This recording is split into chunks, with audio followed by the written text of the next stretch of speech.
श्री रामकृष्ण देव के उपदेश वचनामृत पृष्ठ क्रमांक 63 16 अक्टूबर 1882। नरेंद्र आदि के साथ कीर्तनानंद नरेंद्र का प्रेमालिंगन। तीसरा प्रहर हुआ है। नरेंद्र गाना गा रहे हैं। राखाल, लाटू, मास्टर, नरेंद्र के ब्राह्म मित्र प्रिय, हाजरा आदि सब हैं। नरेंद्र ने कीर्तन गाया, मृदंग बजने लगा। कीर्तन का भावार्थ। ए मन, तू चिदगन हरि का चिंतन कर। उनकी मोहन मूर्ति की कैसी अनुपम छटा है। वह श्री हरि भक्तों का हृदय धन, उसकी सौंदर्य सुषमा कोट्यवधि चंद्रमाओं को लज्जित करेगी। उसके लावण्य दर्शन से प्राण पुलकित हो जाते हैं। रित कमलासन में उसके श्री चरणों का चिंतन कर शांतिपूर्ण मन से तथा प्रेम नेत्रों से उस अपरूप प्रिय दर्शन का दर्शन कर भक्ति के आवेग से उस चिदानंद रस में चिर निमग्न हो जा। नरेंद्र ने फिर गाया। भावार्थ। सत्य शिव सुंदर का रूप हृदय मंदिर में शोभायमान है, जिसे नित्य देखकर हम उस रूप के समुद्र में डूब जाएंगे। वह दिन कब आएगा हे प्रभु? मुझ दीन के भाग्य में यह कब होगा? हे नाथ, कब अनंत ज्ञान के रूप में तुम हमारे हृदय में विराजोगे और हमारा चंचल मन निर्वाक होकर तुम्हारी शरण लेगा? कब अविनाशी आनंद के रूप में तुम हृदयाकाश में उदित होंगे? चंद्रमा के उदय होने पर चकोर जैसे उल्लासित होता है, वैसे हम भी तुम्हारे प्रकट होने पर मस्त हो जाएंगे। तुम शांत, शिव, अद्वितीय और राज हो। हे प्राण सखा, तुम्हारे चरणों में हम बिक जाएंगे और अपने जीवन को सफल करेंगे। ऐसा अधिकार और ऐसा जीते जी स्वर्ग भोग हमें और कहाँ मिलेगा? तुम्हारा शुद्ध और अपाप विद्ध रूप हम देखेंगे। जिस तरह प्रकाश को देखकर अंधेरा जल्द भाग जाता है, उसी तरह तुम्हारे प्रकट होने से पाप रूपी अंधकार भाग जाएगा। तुम ध्रुव तारा हो। हे दीन बंधो, हमारे हृदय में ज्वलंत विश्वास का संचार कर मन की आशाएं पूरी कर दो। तुम्हें प्राप्त कर हम अहर्निश प्रेमानंद में डूबे रहेंगे और अपने आप को भूल जाएंगे। वह दिन कब आएगा प्रभु? भावार्थ। आनंद से मधुर ब्रह्म नाम का उच्चारण करो। नाम से सुधा का सिंधु उमड़ आएगा। उसे लगातार पीते रहो। आप पीते रहो और दूसरों को पिलाते रहो। विषय रूपी मृगजाल में पड़कर यदि कभी हृदय शुष्क हो जाए तो नाम गान करना। प्रेम से हृदय सरस हो उठेगा। देखना, वह महामंत्र नहीं भूलना। संकट के समय उसे दयालु पिता कहकर पुकारना। हुंकार से पाप का बंधन तोड़ डालो।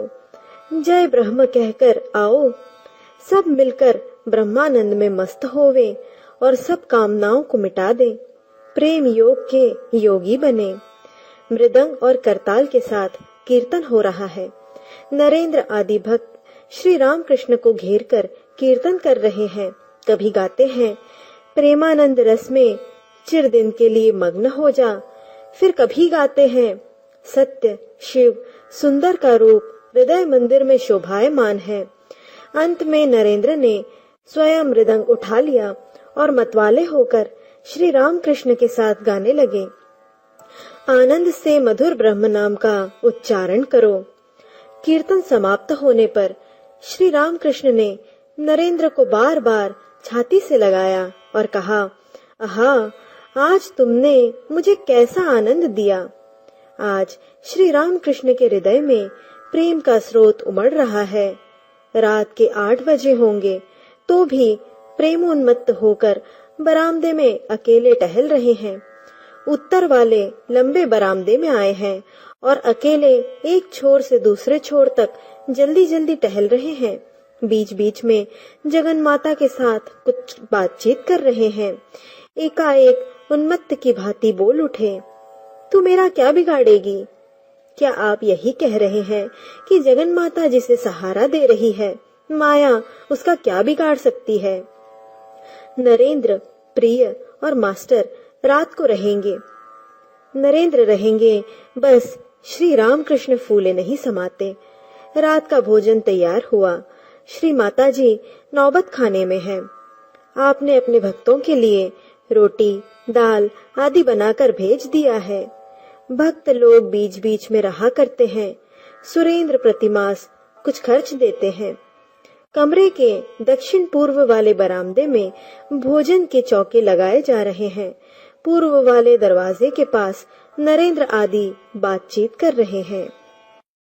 नरेंद्र आदि लोगों को स्कूल तथा अन्य विषय चर्चा करने का निषेध।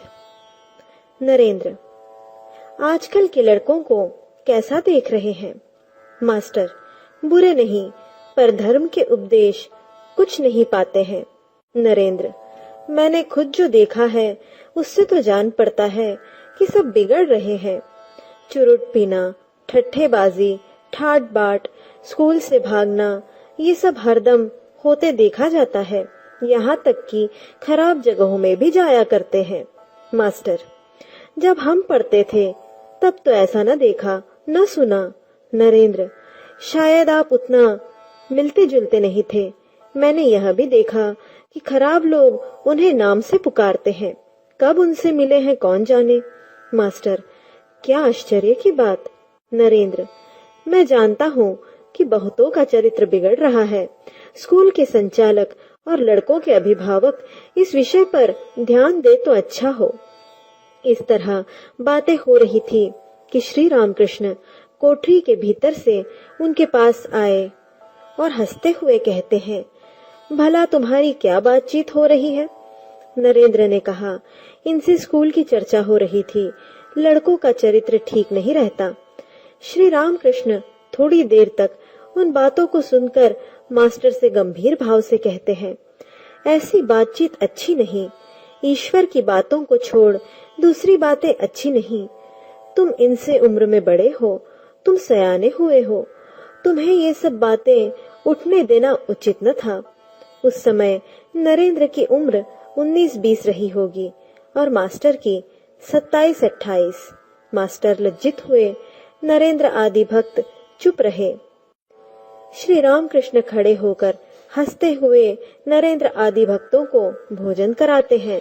आज उनको बड़ा आनंद हुआ है। भोजन के बाद नरेंद्र आदि भक्त श्री रामकृष्ण के कमरे में फर्श पर बैठे विश्राम कर रहे हैं और श्री रामकृष्ण से बातें कर रहे हैं। आनंद का मेला सा लग गया है।